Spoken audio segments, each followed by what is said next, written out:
entrepreneurs, are you trying to make bigger profits in your small business? If you're like most of us entrepreneurs, increasing your profitability is always on your mind. And you're probably looking for more ways to grow your revenue while growing your company. Well, you found a podcast that shares ideas to help you do just that. I'm Marcia. I'm a business growth strategist, and I've helped tons of small business owners to establish and implement a tangible plan that guarantees increased profitability, guides your growth, and plans for a future exit. Building a highly profitable and sale-ready business creates a win-win scenario. That's more money now and a windfall when it's time to let go. And I want to share strategies that I've learned with you on today's Profit with a Plan podcast. But before we get started, I have some exciting news. I've released my second book called The Profit Accelerator.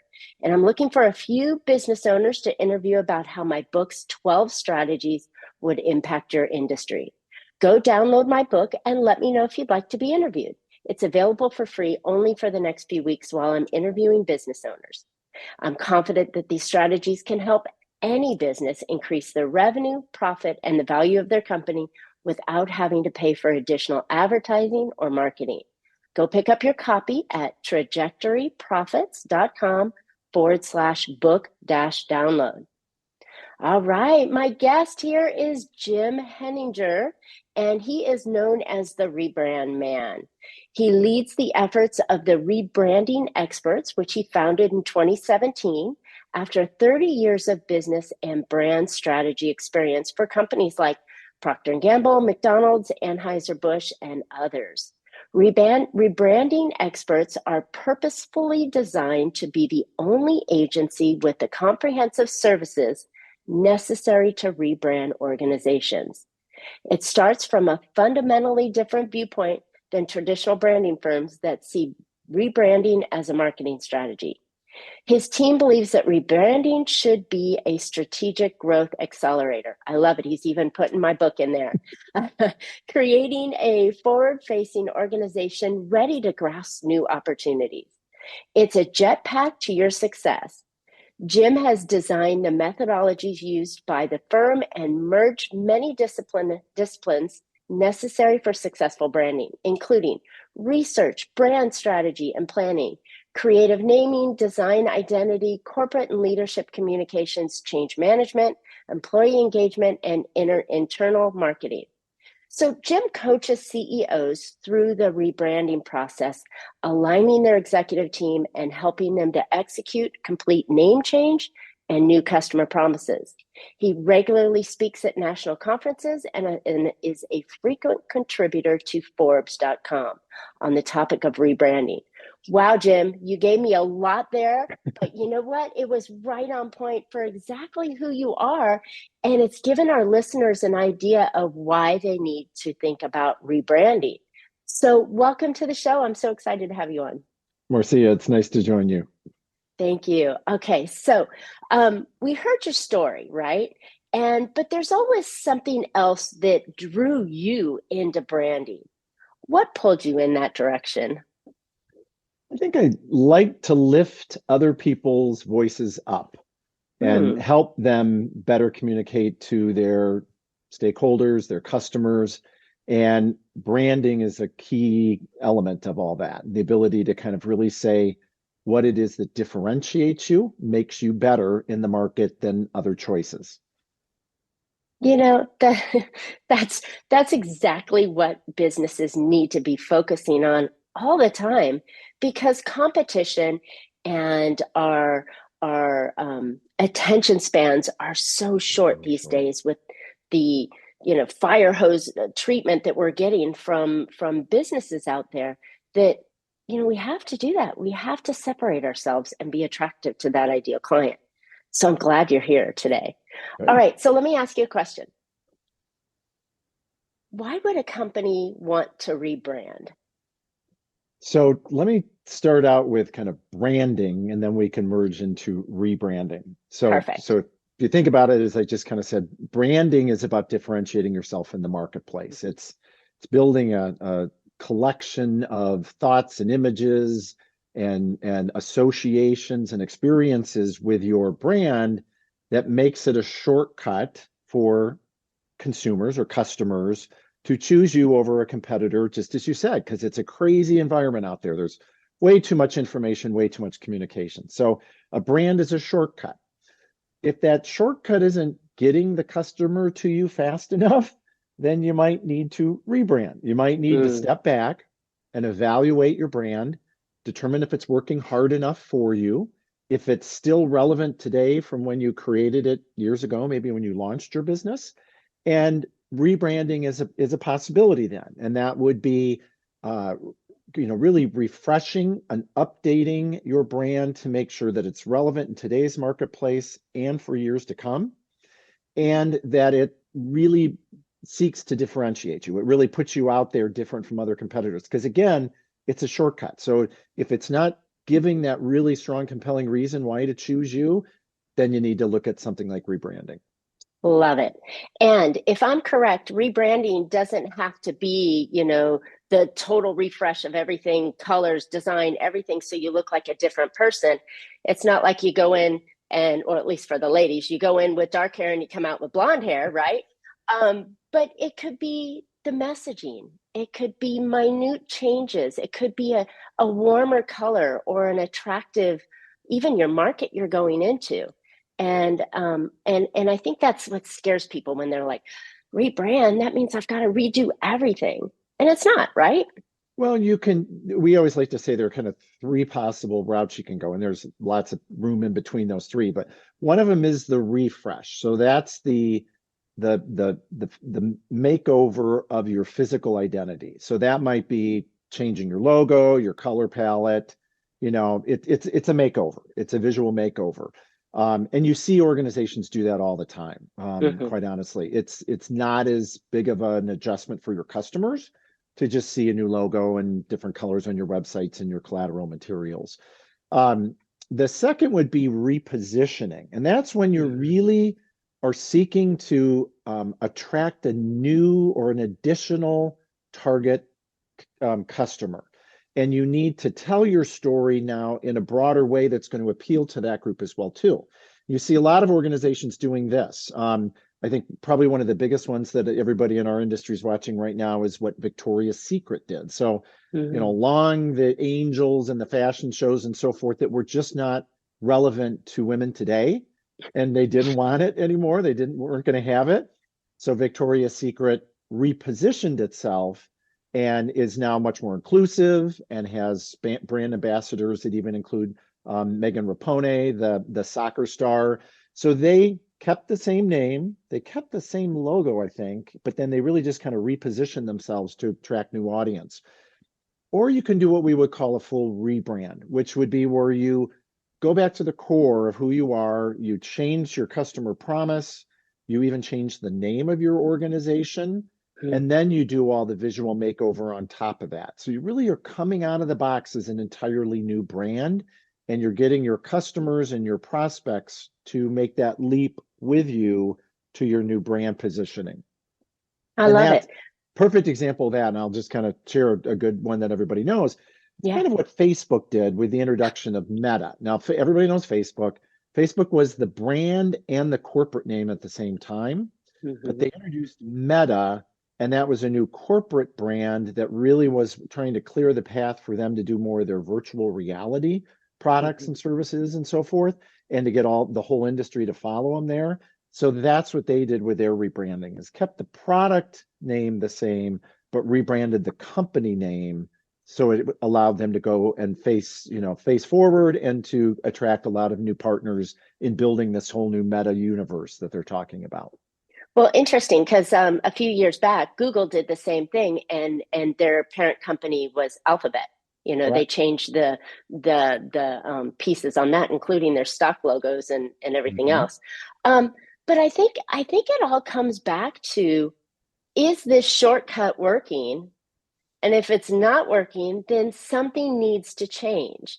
And oftentimes it could just be stale. It's not that it's bad. It just could be stale, and it needs to be updated and refreshed to be current and attractive, and let your audience know that you are the right people for them, the right company for them, right? Right. And that, especially with entrepreneurs, oftentimes when they start their business, they don't spend as much time, energy kind of creating that brand. They Right. kind of go with a proven or a comfortable name and launch it, and then find out later, that name isn't working that hard for us anymore. And so then they need to kind of go back and revisit it. So A it's perfect it's it's example is my company. Originally, I named it after my dog and the financial side. So it was Bella Financial Group. And that was like, okay, what does that mean? So we ended up changing and rebranding myself a few there years you ago. go. Interesting. Yeah, it's not uncommon for fairly young organizations, especially entrepreneurial driven, to find themselves, a few years down the road saying, "Ooh, now I need to go back and reevaluate this brand piece. I didn't put as much into it in the beginning, and Right. this isn't working as hard to differentiate me as it could. So let's now go back and reinvest in something that's going to carry us forward for years to come." Right, right. And I think it's important because, I was actually on stage last week talking about your positioning. And one of the things that I said and that I felt, and I think the audience resonated, was that times change, your customers change, Mhm. markets change, and you need to continuously change to be appropriate, right, and applicable to what they want and Mhm. need. And you have to, it's innovation of your messaging and your identity, as well as your product or your service. Yeah. Yeah. I think Tell me these an things just industry need to that do. isn't changing. Yeah. That isn't under pressure, from the external environment to remain current, remain relevant to your customers. So very, very true. Love it, Invest in love your it. brand as much as your business model. Yeah. And I think that scares people because they think that the brand maybe isn't the shortcut. It's just the logo or the colors or the website I have. But it's so much more, right? I mean, you kind of highlighted it in the beginning when you talked about what a brand is. But I think if we can dig into that and how Mhm. the brand actually connects with the audience might be a helpful tool to get people thinking about it again. Well, and a great example of that is Amazon. So anything that you buy from Amazon, they didn't make. It's being manufactured and, sold on behalf of another retailer. Amazon is the delivery interface that we all use.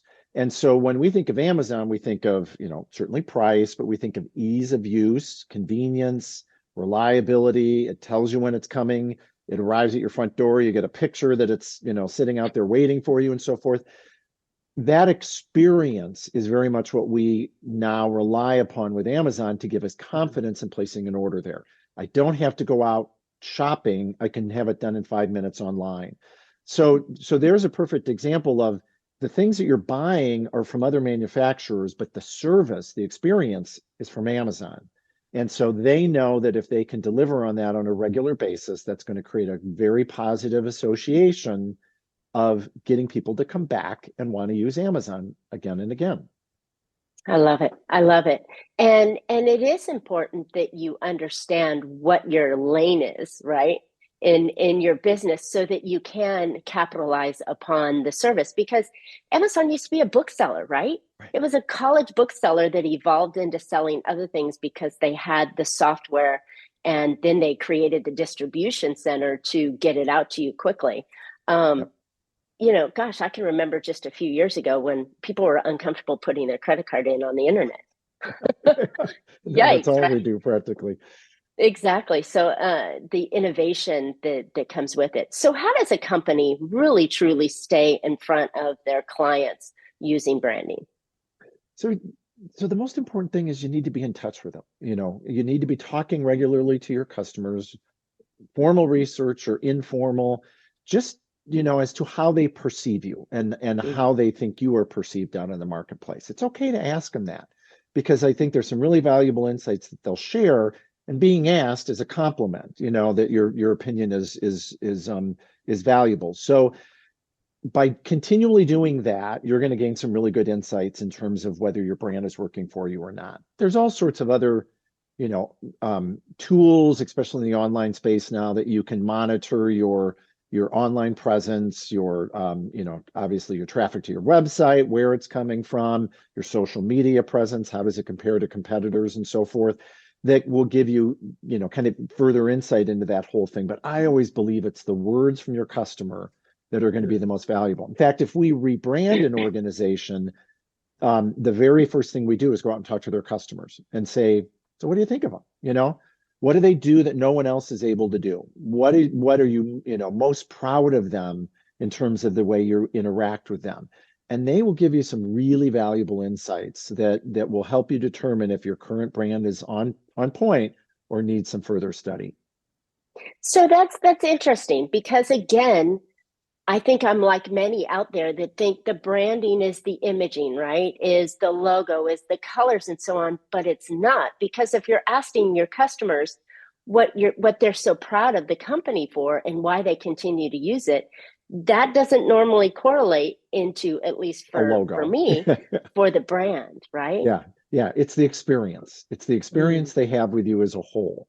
And that name, that logo, the color palette, your website is a piece of that, but it's really how they experience you overall. And do they admire you because you're out in the marketplace leading the discussion on whatever your industry is and offering new viewpoints and insights that the customer should be mindful of? Or are you just sitting back and and Waiting. being quiet and stale? Hello, call me. Yeah. It's interesting because a lot of major companies, and I know Frontier Airlines is one of them that I just read about, are closing their customer service call centers. Wow. So you can't reach a person on the phone anymore. That's going to start to impact their brand and how they're perceived.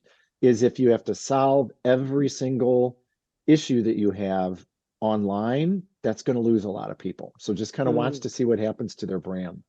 Interesting. So then when we talk about branding and we're trying to elevate our brand, how does the experience come from our imaging, or does it come from the content in our brand? So again, I think branding is more of the language and the words that we put out there as well, not just the green color of Frontier Airlines, right? So the core of it all is your promise. What is that brand promise? What are you promising customers from an interaction with you? And that's a really hard kind of creative process, strategic process for a lot of companies and a lot of business people to put their finger on. Because they tend to say, well, I'm going to promise that I'll return your phone calls in 24 hours, or that I'll do this, or we're available 24/7, or whatever it is. No. Your promise is, what's the outcome of an experience with you that your customer is going to benefit from? We just went through a rebranding of an organization that's in the commercial building space, and they do things such as the shades that control the sunlight and the temperature and acoustic systems and so forth. And it really, when it came down to their brand promise, is, what is it good? What do you mean to an older owner of a building? We're going to help you optimize that building performance. That's a big, lofty, aspirational promise, but it also gives them room to grow. So if they want to go into other products or services that serve that commercial building space, they've got the room to do it now because their brand has promised that to their customer. And you're thinking big enough, right? You got to be aspirational in all this. Yeah. Yeah, I like that. So I love that the things that you're doing are about the promise that you're making to your customer, right? And then the website, the logo, the colors, and everything want to represent that experience that you're promising. And then everything that you produce content wise or images wise, and if you're using social or marketing or whatever you're trying to do to get your company's name out there, it all aligns with that message. Right. I think that was the connection I was missing.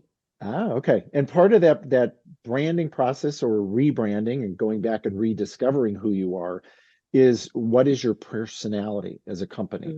And there's a whole process and system of archetypes for companies and brands, and helps you kind of zero in on the one that really represents you.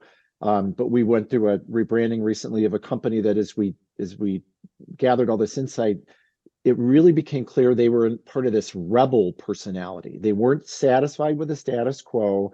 They were always wanting to innovate. They were always pushing the boundaries and wanted to be out there kind of redefining, reframing their industry. And Mm, the minute that came clearer, it was so much easier to produce the language, the taglines, even the colors of what a rebel is start to hmm. follow there, because it all is part of a personality of a brand. I So like that. you put those pieces together and then everything starts to flow out of it and make sense because it's interconnected, as you're saying, and delivering against a bigger story. And it's attractive to their ideal customer that is looking for that innovation, that outside the box, that forward thinking. And when Apple releases their phone, they're first to get it, right? They're that kind of personality. So then you can align in with your customer you're trying to attract as well. Right. And you need to make sure that that segment of the customer is out there, that the people that Mhm. want those, the leaders and the thought leaders and the ones that are going to have the new and refreshing viewpoint on what solutions may be that you're looking for. And then, yeah, then you appeal to them. There's a lot of followers in every industry, and they Right. follow the ones that are the early adopters and that that really go with the leader, and then they'll come along later and follow too. So yeah, that's if you want to move the market, move the industry in a really aggressive way, you need to be that leader out there that's saying, never before commented, provocative kind of comments that Right. reframe the industry. Yep. But that wraps into the brand of the company and why people choose you over, the guy next to you or the company down the street is Hmm. because they align your customers' ideals align with what you're saying. So Right. I love the brand and the refresh of the brand and the redesigning of the brand to really align with your core values and your ideals core values, Hmm. right? I mean, You this got is it. this is so much more than just a silly logo and a website, right? Right. It And drives everything. And I think that's what today's businesses are often missing. They did something a while ago. They named it after their dog, right? And they left that and thought, oh, I'm just going to keep going because it doesn't matter, right? It's just a picture, it's just an image, it's just something that represented originally that's outdated. hmm And now because I'm a different company or I've evolved um and I'm serving a particular client, then why aren't I aligning everything with that? right. I think Right. that would be more impactful. And I think people are missing that. Yeah, They're and missing the it's boat. it's it's not at all surprising that when somebody is starting up a business, especially in an entrepreneurial level, they're not as likely to invest in an outside resource or an expert helping them to stand up the right brand for them. Mm-hmm. They've got something, they got a driving passion in their heart of wanting their own business and a sense of what drives them and how they want to be different, but they're not investing in branding a business that's starting. They're kind Mm-hmm. of get it up and running, and then it's a good time to come Bootstrap. back and then come back at some point and say, okay, now that we've established ourselves, what really differentiates us from our competitors? And let's lean into that now in terms of a brand that really helps work hard for us especially when new customers are looking for somebody to choose. I love that. So, when's an ideal time for a company to invest in that branding? I mean, obviously, when they open the door, but in hindsight, we didn't do that, or maybe we didn't do it as well as we should. When should we consider that rebrand? So we kind of put it in two different buckets. We say you either you need to rebrand or there's an opportunity that will come from rebranding. So the need to rebrand, oftentimes that's either a merger or an acquisition, or partnering up with another company, and you're faced with a brand decision that you need to resolve. Mm-hmm. It could be a new leader, a new CEO, or it could be that brand is just not working, and you're forced to rebrand. It's just not doing you any good, or it is now outdated and irrelevant. So that's the Mm-hmm. need to rebrand. The opportunity is really driven by your strategic growth strategy. So where are you wanting to go? Does your brand work hard to lead customers there? or do you need to change it up and, kind of reposition yourself in a way that your existing customers will jump on board with you and new customers will understand it. It could be a geographic expansion, could be a opening up a new market or a new products or service segment that you're trying to meet. But that's all when you pause, you're using this point in time to create an opportunity to grow your business even more through rebranding. Love it. You just reminded me of something that one of my CEOs had said, that their marketing, they treated their marketing and their website and their tools that they did, their brand, as an employee that worked 24 hours a day, 7 days a week, and they even named this employee. And how do you get that employee to do more for you, and for the investment that they've made in it? And I like it because it is really one of the most important tools that you have as a business owner, and that you want to optimize so that it can take you to, that it'll work for you 24 hours a day, 7 days a week, without a day off or a sick day or asking for more money, usually. Yeah. I mean, and it should be thought of as a very important piece of your business. And I think it's time that we ought to look at, especially as the new year comes in and all the changes and evolutions that every single market is seeing right now, that it's a time to consider, is your message working really hard for you and giving you the shortcut you're looking for? Right.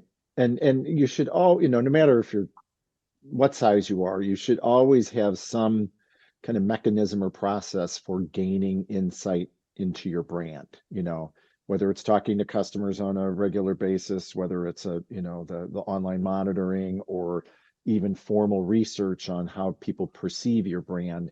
You should always keep a pulse on that, because the last thing you want is to find out that it hasn't been working very, very well for you for the last several years, and to realize the lost opportunity that you had because you didn't deal with it sooner. So build into whatever you're doing in terms of a marketing and customer retention kind of program, a branding kind of assessment on a regular basis. I like that. And just ask, right? It doesn't have to be high tech. Yeah. It's just ask your favorite clients, or the customers that got away. Hey, what was the reason you left? Exactly. And one of those questions, was it the brand? Did the brand not align with you?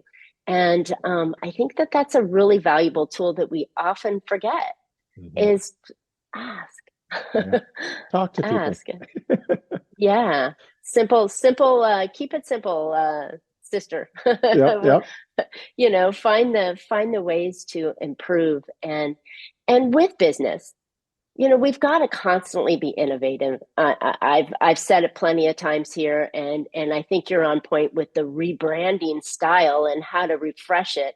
And it could be something, as you mentioned, in a little tweak, a medium tweak, or a gigantic total facelift that you're gonna do on your business. But something needs to be done, and staying on top of that is super important, even if it's down to the messaging.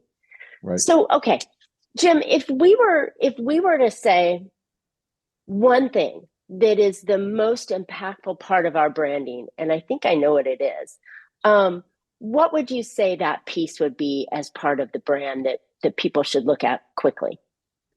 So I would put the customer experience at the core of it. So I just wrote a story for Forbes on this, that that's what your customers and prospects on a daily basis, that's what they go through, is how do you interact with this company? Is it easy, or is it difficult to deal with them? Are they helpful? Do they have all the tools to make it easy to be in contact and communicate, to express concerns and so forth? How do they respond to crises that hit when something doesn't go the way it should? That experience is what really flavors what people feel internally more than anything. And so your brand promise needs to be reflected in that experience. So if your positioning is all about we're the thoughtful leader, well, then you better show that in the way you interact with customers on an everyday. If your brand promise is we're going to be the fastest ones to deliver your pizza, then you better be the fastest ones to deliver the pizza, So those two are very connected. But at the end of the day, we as humans, it's our experience with things that really drives our desire to repurchase from a business. And therefore, if that doesn't work, then it's not going to happen. I'll use, I just had a home appliance repair guy who, pretty respected brand name, that came to the house last week, and he was so difficult to deal with, and ended up leaving, and without fixing the appliance. I'm never going back to that provider again. Right. Despite what their name and their reputation and all the advertising is, that one guy delivered an experience that I don't ever want to repeat again. So I think that the experience and how it comes together, in terms of all the pieces of the brand, that's what really drives probably the repurchase that you want from any customer. Right. That is so important. And it's becoming, I think I've been hearing it more and more and more, the word experience, your customer's experience over the past couple of years, but it's becoming even more prevalent because there's so many choices that people have. I mean, you fly Southwest Airline, and at the end they're like, we know you have choices and we appreciate you. It just reminds me that the opportunity to align everything of what you stand for and what you deliver upon and your core value message that you say, all is about your customer making you as their choice. Absolutely. Good stuff. Yeah. All and right, there's Jim, a lot of, technology can help improve that experience in many different ways. So if you're not embracing some of that technology, like Frontier, right? yeah, that too. Yeah. So it's making sure that you're using technology that you can afford in a way to enhance that experience. Yep. Right. And meeting the customer where they are, because the worst thing you can do these days, and I tell my customers, is to make your call to action a call me, right? Because nobody wants to call anymore. They want to text, or they want to shop from their convenience of their home instead of picking up the phone and getting into an icky sales position. So there again, that technology can help you or hurt you in a way if you don't impact it into your brand and your strategies and the way that you represent yourself to the world. So I love it. Jim, this has been really eye-opening for me to really develop the concept of brand and hopefully change some minds in the audience and listeners, having them think that your brand is so much more than a silly logo and colors that you choose, that it is the experience and that core message that you're representing out there. So just, really good stuff. So, all right, where can listeners find out more about you, your articles? I mean, where can they get more information about rebranding and what they should consider? So rebrandingexperts.com, and on all social platforms, look for us under that same name. We're keeping it easy. We're trying to position ourselves as the one and only, and the expert resource to go to when it comes to rebranding. And I write regular stories for Forbes.com, and those are all listed on our website as well too. So it's a lot of information on there for somebody who's considering it or deep into the process and needing to kind of help rescue it for some reason. They can find the answers on there. Love it. And it's so important to have, buyers are on a journey, right? And our branding helps them make that decision. So like you mentioned, you have all this information and content on Forbes.com that really lifts you up as the expert because you're a trusted source, and then you're providing the value to help them make better decisions. So good stuff. All right. Well, Jim and I would love to hear your feedback or questions. Don't forget to comment on today's show and subscribe while you're on there. And I hope you found a couple of ideas or two that you can put into your business that will help you be more profitable. Don't forget, now more than ever, it's important to focus on growing your business and its revenue. Go download my book with the 12 powerful strategies that will dramatically increase your revenue, profit, and the value of your company without having to pay for additional advertising or marketing. And you know that branding and having that core message that aligns with everything, that aligns with your ideal customers' needs, is definitely a core piece on that. So go pick up your copy at trajectoryprofits.com/book-download. And while you're at it, commenting and telling us, give us an idea of your branding and how it's impacted someone. Or did you just have a big aha that says my branding has nothing to do with my business, right? And join us in on the comments, and Jim and I will reply back.